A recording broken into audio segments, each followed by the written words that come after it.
Y llegamos ahora al capítulo 10. En este capítulo 10 encontramos las trompetas de plata, el orden de marcha. Las últimas instrucciones en cuanto a la marcha que emprenderá el pueblo israelita se relacionan con la manufactura de 2 trompetas de plata. La marcha a través del desierto comenzará entonces en el versículo 11 de este capítulo 10. Comencemos pues con las trompetas de plata. Leamos los primeros 2 versículos de este capítulo 10 de Números. Jehová habló a Moisés diciendo, hazte 2 trompetas de plata, de obra de martillo las harás, las cuales te servirán para convocar la congregación y para hacer mover los campamentos. En la Biblia, el número 2 es el número de testimonio. Es en boca de 2 testigos que consta toda palabra, se nos dice. Estas 2 trompetas serán usadas para hacer mover a Israel en su marcha por el desierto. Continuemos ahora con los versículos 3 y 4. Y cuando las tocaren, toda la congregación se reunirá ante ti a la puerta del tabernáculo de reunión. Mas cuando tocaren solo una, entonces se congregarán ante ti los príncipes, los jefes de los millares de Israel. El sonido de una sola trompeta era señal para que se juntaran los príncipes. Y habrá también solo una final trompeta para la iglesia. Y creemos que esa trompeta final será la voz de Cristo, será su llamada final.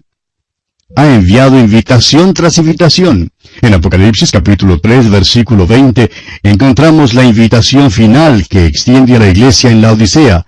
Dice allí, he aquí yo estoy a la puerta y llamo. Si alguno oye mi voz y abre la puerta, entraré a él y cenaré con él y él conmigo. Con la trompeta final llamará a su iglesia en el mundo. Esa será la llamada final.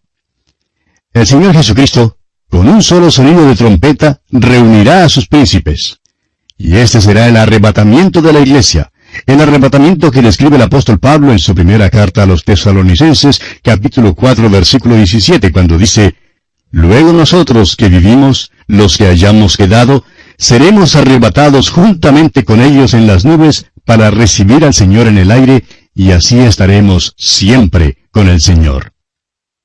Volviendo ahora a este pasaje de Números capítulo 10, leemos en los versículos 5 al 8, y cuando tocareis alarma, entonces moverán los campamentos de los que están acampados al oriente. Y cuando tocareis alarma la segunda vez, entonces moverán los campamentos de los que están acampados al sur. Alarma tocarán para sus partidas. Pero para reunir la congregación tocaréis, mas no con sonido de alarma. Y los hijos de Aarón, los sacerdotes, tocarán las trompetas, y las tendréis por estatuto perpetuo por vuestras generaciones. Otro uso de las trompetas era para tocar alarma en caso de guerra. Continuemos con el versículo 9. Y cuando saliereis a la guerra en vuestra tierra contra el enemigo que os molestare, tocaréis alarma con las trompetas, y seréis recordados por Jehová vuestro Dios, y seréis salvos de vuestros enemigos. Creemos que estos fueron los instrumentos que los hijos de Israel tocaron cuando marcharon alrededor de la ciudad de Jericó. Ahora, las trompetas también eran usadas para marcar ocasiones especiales que debían ser celebradas. Leamos el versículo 10. Y en el día de vuestra alegría, y en vuestras solemnidades, y en los principios de vuestros meses, tocaréis las trompetas sobre vuestros holocaustos y sobre los sacrificios de paz, y os serán por memoria delante de vuestro Dios, yo, Jehová vuestro Dios. Estas trompetas eran hechas de plata, un metal que simboliza la redención. Así pues, este llamado de las trompetas era un llamado de la redención. Es un llamado para un pueblo redimido. Así era como Dios les hacía moverse en su marcha a través del desierto. Estas trompetas eran usadas para señalarle al pueblo cómo debía marchar. Veamos ahora el orden de la marcha. Leamos los versículos 11 y 12 de este capítulo 10 de Números. En el año segundo, en el mes segundo, a los 20 días del mes, la nube se alzó del tabernáculo del testimonio, y partieron los hijos de Israel del desierto de Sinaí según el orden de marcha, y se detuvo la nube en el desierto de Parán. Recordemos que cuando esto se escribió, el pueblo de Israel ya había estado en el Sinaí por casi unos años recibiendo la ley de Dios. Las instrucciones para las trompetas de plata han sido dadas y cumplidas. Ahora las tocan, y los hijos de Israel comienzan su marcha por el desierto. Las instrucciones en este capítulo son muy detalladas. Vamos a volver por un momento a la disposición del campamento que estudiábamos allá en el capítulo 2 de Números. Usted recordará que, según esta disposición, le correspondía a las familias de Leví acampar alrededor del tabernáculo. Moisés y Aarón estaban al lado oriental, Merari al norte, Gersón al occidente y Coat al sur. Luego, los campamentos de las 12 tribus estaban más distantes del tabernáculo. Judá, Isaacar y Zabulón estaban al este, Dan, Aser y Neftalí en el norte, Efraín, Manasés y Benjamín en el oeste y Rubén, Simeón y Gad en el sur. Ahora lo que ocurría era lo siguiente. Si la columna de nube se alzaba, tendrían que desarmar el tabernáculo. Sería la hora de marchar. Este capítulo y el capítulo 2 nos dan el orden en que debían marchar. En primer lugar, iba el arca que encabezaba la marcha por el desierto. Aquellos que eran señalados o escogidos de entre los coatitas estaban encargados de llevarla. Esto nos enseña que Cristo va a la cabeza de su iglesia por el desierto de este mundo. El arca es un cuadro de Jesucristo. La marcha comenzaba después de una señal dada por Moisés y Aarón, a lo que la trompeta sonaba una vez y entonces Moisés y Aarón partían después del arca. La trompeta entonces sonaba de nuevo y los de la tribu de Judá tenían que dirigirse hacia el oriente, seguidos de Isaacar y Zabulón, que marchaban junto con ellos. Después vendrían Gersón y Merari, quienes estarían llevando lo que les correspondía del tabernáculo. Ellos llevaban las cosas más pesadas, tales como las tablas, las barras y las cortinas. Luego sonaba la trompeta otra vez, y Rubén, con Simeón y Gad, salían. Cada uno debía marchar bajo la bandera de su clan. De nuevo sonaba la trompeta, y los coatitas seguían. Estos llevaban todos los muebles del tabernáculo, menos el arca.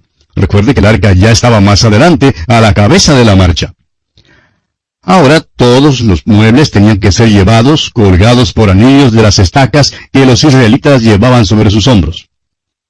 La trompeta sonaba ahora una vez más, y Efraín salía entonces con Manasés y Benjamín. Por último salía Dan con Aser y Neftalí, quienes estarían bajo la bandera de Dan. Siguiéndoles, en último lugar, la gente extranjera. Y bien, amigo oyente, tenemos que detenernos aquí en esta ocasión, porque nuestro tiempo ya se ha agotado. Continuaremos Dios mediante en nuestro próximo programa. Será pues hasta entonces, que Dios le bendiga ricamente.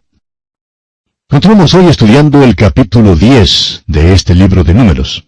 Y en nuestro programa anterior estábamos hablando del orden en que marchaban los hijos de Israel por el desierto. Dijimos que cuando partían, en último lugar salía Dan con Aser y Neftalí, quienes estaban bajo la bandera de Dan, siguiéndoles ya en la retaguardia la gente extranjera. Los que estaban en este grupo no sabían si eran israelitas o egipcios, no sabían si debían irse o quedarse. Estaban algo confundidos, y como resultado eran los que se mantenían a la retaguardia. Es verdad que acompañaron a los israelitas en el desierto, pero siempre eran los últimos en el orden de la marcha. Nos enteramos ya anteriormente que uno de ellos tenía un padre egipcio y una madre israelita, y es probable que hubiera muchos más en una situación similar. Ahora, como usted recordará, mencionamos en nuestro programa anterior que cada grupo salía al sonido de la trompeta. ¿Y se fijó usted, amigo oyente, que había 7 sonidos de las trompetas? Uno para los príncipes, Moisés y Aarón. El próximo era para Judá. El tercero para Gersón y Merari. El cuarto para Rubén. El quinto para los coatitas. El sexto era para Efraín y el séptimo para Dan.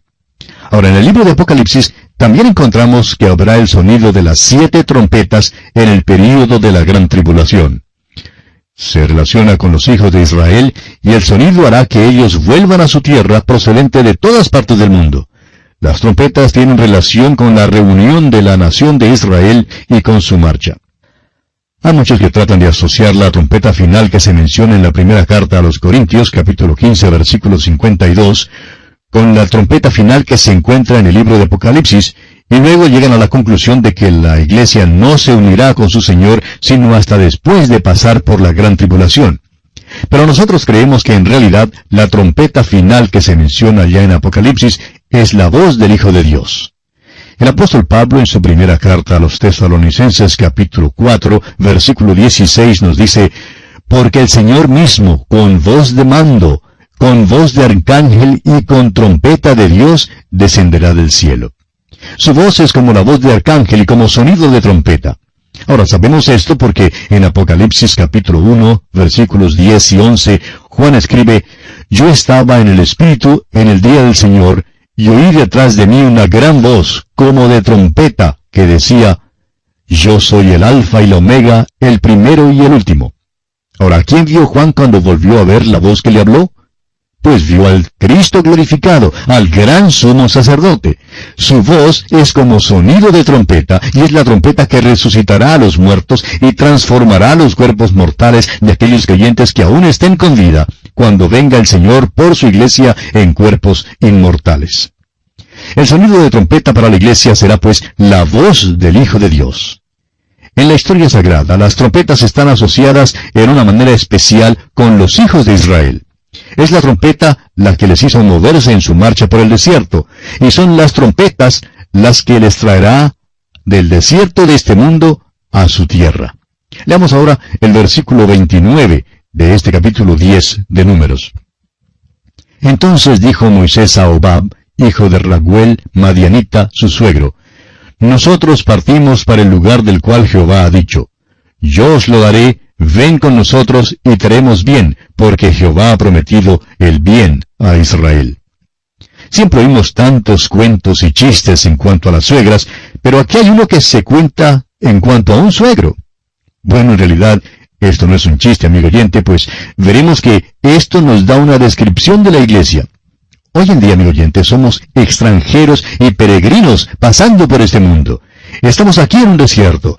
Estamos en camino hacia la presencia del Señor Jesucristo. Nuestra invitación es la misma invitación que Moisés dio: ven con nosotros. Y si usted, amigo oyente, nos está escuchando hoy y no es hijo de Dios, es decir, no ha depositado su fe en Cristo Jesús, le invitamos a acompañarnos. Somos una gran compañía y estamos marchando hacia la presencia de Jesucristo. No formamos un grupo que marcha creyéndonos superiores a otros. Somos pecadores que hemos sido salvados solo por la pura gracia de Dios. Si usted se ve como pecador y necesita un Salvador, vaya a Él con fe y confíe en Él. Acompáñenos. Esta no es una marcha de protesta, es una marcha de salvación, es una marcha de redención. Es la marcha que va para Sión, no para la Sión terrenal, sino a la ciudad celestial, la nueva Jerusalén que, según Apocalipsis 21, 1 y 2, descenderá de Dios, del cielo, adornada como una novia se adorna para el novio. Pero veamos la respuesta del suegro de Moisés aquí en el versículo 30. Y él le respondió: Yo no iré, sino que me marcharé a mi tierra y a mi parentela. Ahora Moisés sigue hablando y quizá dijo algo que no debiera haberle dicho.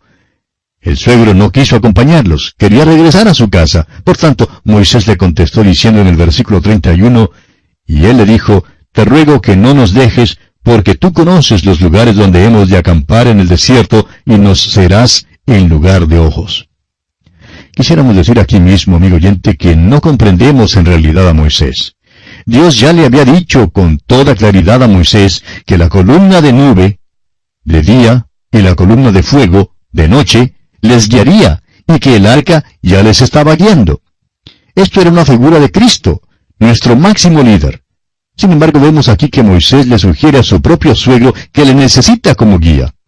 Ahora es verdad que su suegro había sido criado en el desierto de Madián. Era madianita y conocía muy bien aquella región. Podría haberle servido de mucha ayuda, eso es seguro. Pero el caso es que, según las instrucciones de Dios, no debían depender de medios naturales. Este viejito no sabía el camino que Dios quería que ellos tomaran. Lamentablemente, amigo oyente, esto es lo que sucede con la iglesia hoy en día. Escucha la voz del mundo, escucha la voz de los hombres que quizás sean peritos, pero son hombres faltos de un verdadero discernimiento espiritual. Y como resultado de esto, en muchos casos, la iglesia transita por una senda muy florida, pero que conduce a un lugar muy triste. ¿Qué responsabilidad tan grande recae sobre los líderes de la iglesia de hoy en día, sobre los ministros y sobre los oficiales de la iglesia? Amigo oyente, ¿está usted seguro de que tiene la mente del Señor? ¿Está seguro de que Cristo es la cabeza de su iglesia? ¿Está usted seguro de que Él ¿Está dirigiendo y guiando a usted en todo? ¿O está usted pidiendo a algún hombre que venga y le sirva de ojos? ¡Cuán trágico sería eso! Pero Moisés se equivocó aquí, amigo oyente. Claro que Moisés podía equivocarse. Era un ser humano y era pecador. Lo interesante es que Moisés haya escrito esto registrando su propia equivocación. Tememos que si algunos de nosotros nos hubiéramos equivocado así, no lo habríamos mencionado a nadie, ni mucho menos haberlo escrito para la posteridad. Continuemos ahora leyendo los versículos 33 al 36 de este capítulo 10 de Números. Así partieron del monte de Jehová camino de 3 días, y el arca del pacto de Jehová fue delante de ellos camino de 3 días, buscándoles lugar de descanso. Y la nube de Jehová iba sobre ellos de día, desde que salieron del campamento. Cuando el arca se movía, Moisés decía, Levántate, oh Jehová, y sean dispersados tus enemigos, y huyan de tu presencia los que te aborrecen. Y cuando ella se detenía, decía, Vuelve, oh Jehová, a los millares de Israel. Note usted que es Dios quien les está dirigiendo, que Dios mismo está buscándoles la tierra. No había pues ninguna necesidad de que el suegro de Moisés la buscara. Evidentemente Moisés seguía este ritual de la oración todas las mañanas y todas las noches cuando marchaban a través del desierto. Y bien, así concluye el capítulo 10 de Números.